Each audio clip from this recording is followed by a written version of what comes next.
Let's bring in NBC News senior national politics reporter John Allen, Chief Capitol Hill correspondent Ryan Nobles, and former Democratic Senator Jon Tester of Montana. He's an MSNBC political analyst. And let's start with the very latest on the Hill. Ryan, Senator Cory Booker of New Jersey just slammed Republicans for their alleged lack of investigation into that Signalgate matter. Let's listen. This is the party that had dozens and dozens of hearings about Hillary Clinton's emails. This is the party that manufactured so much outrage over small things, and yet when it comes to the Signalgate, where literally you had a member of the press being included on things with classified information, that we haven't had one hearing. The hypocrisy of this party right now, the Republican Party right now, is outrageous. Ryan, that was Booker heading into the hearing. What stands out to you so far in the hearing, and how are Democrats and Republicans approaching the Q&A? So far, Anna, it's off to a bit of a slow start. We just got through opening statements, and keep in mind, Walz is not the only person testifying in this hearing today. There are two other nominees, so that took a while to get through. But as the questioning kicks off, we're noticing a very different focus between Republicans and Democrats. Republicans, who many are largely critical of the United Nations, are pressing Walz about what he would do to reform the UN as the ambassador there, how he would carry American interests forward at the United Nations, and not even mentioning the Signalgate controversy, while Democrats on the other side, when they get their opportunity, plan to really focus on that. So Walz, for the most part, sticking within the parameters of the point that he wants to make in terms of this confirmation process. And it won't be until we get into the nitty-gritty of the Democratic questioning that we'll see whether or not he provides any sort of substantive answers about this Signalgate controversy. It's important to keep in mind he's really only done one interview related to Signalgate and has not answered a lot of tough questions about his role in that controversy, Anna.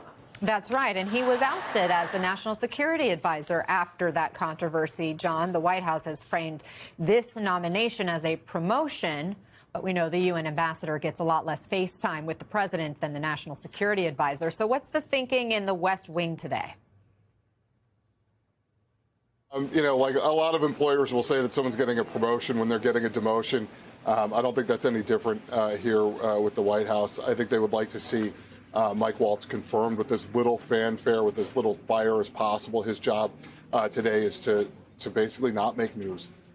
He's got a MAGA base that thinks that he's too establishment, that thinks he's too close to establishment figures in foreign policy, that thinks he's too close to Israel.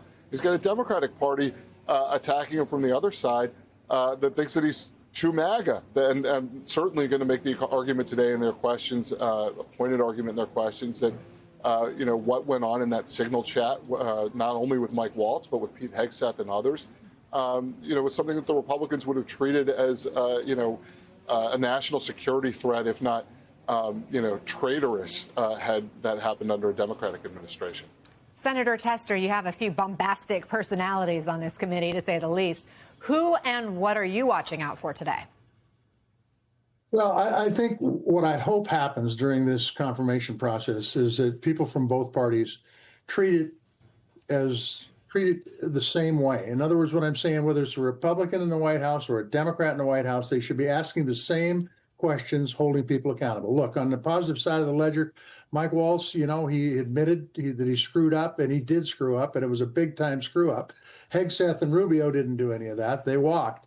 So I'll give him credit for that. On the other side of the coin, this is a special forces guy that spent his life understanding that classified information is gold and should be held very, very close and shouldn't just be scattered around like confetti.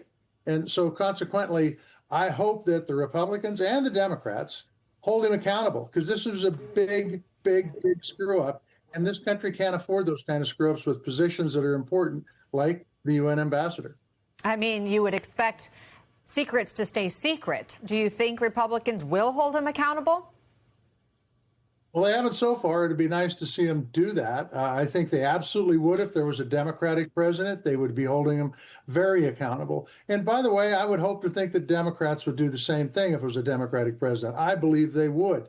So I hope the Democrats and Republicans, in a bipartisan way, ask the tough questions and get the answers that they need to have to make sure that this person's fit to be the UN ambassador.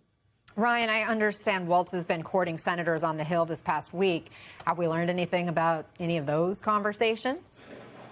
Yeah, so he's had private meetings with a number of the senators that are ultimately going to have to vote yes or no on his confirmation. And really, what he's focused on is making sure that there aren't any Republican defections. It seems unlikely that there will be any, if not maybe one or two Democratic votes in his favor. So what he has to gird against is the possibility of 3 Republicans breaking ranks.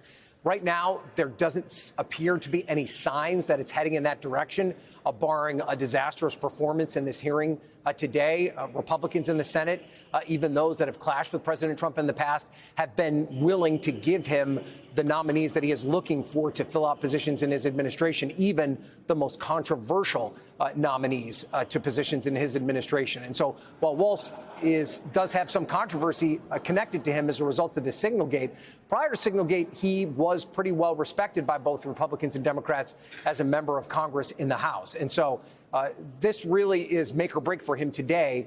It seems as though he has enough votes to be confirmed. But if things go sideways and he's unable to answer some of these questions in a way that would make some of the Republicans that might be nervous about his confirmation definitively vote yes for him, then we could be talking about a different story here, Anna. I have to wonder what Pete Hegseth is thinking right now, given his involvement in that Signalgate chat. And it's one thing to answer questions before a Fox News interviewer, and it's quite another to answer questions under oath before lawmakers in a committee hearing like this. John, is there any concern about what Waltz might reveal about other people on that Signalgate chat? Secretary Hegseth, for instance?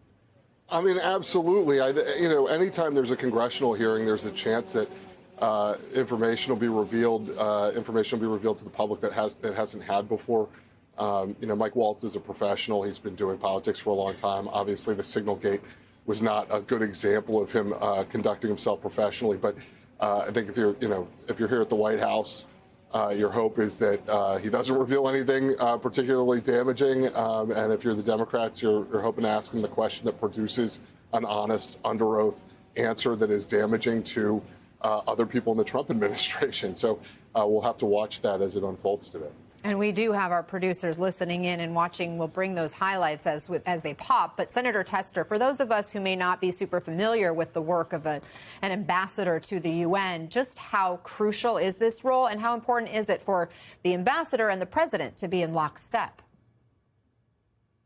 Well, I think it's a very, very important role because you're talking about ways to prevent war and put our young men and women in the military in a position where they may, potentially lose their lives and cost taxpayers a bunch of money along with it.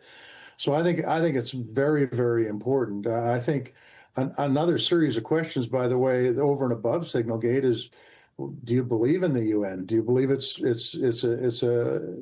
entity that provides an important service to not only the United States but to the world? And I think that also can be disqualifying from my perspective. I think the UN has done some amazing work over the decades and decades of its existence. And so there's a lot of questions, but the truth is that these nominees coming before these committees, a Senate committee in this case, are incredibly well prepared for the most part. And I would just say that in order to make sure that preparation doesn't cover up the real answers, you have to ask difficult questions, you have to cross-examine them, and you have to try to get them in a position where when they tell the truth, it actually is the truth, and it's not something that somebody else told them to say. So there's a lot of work to be done in these committees, and I hope it's a bipartisan effort.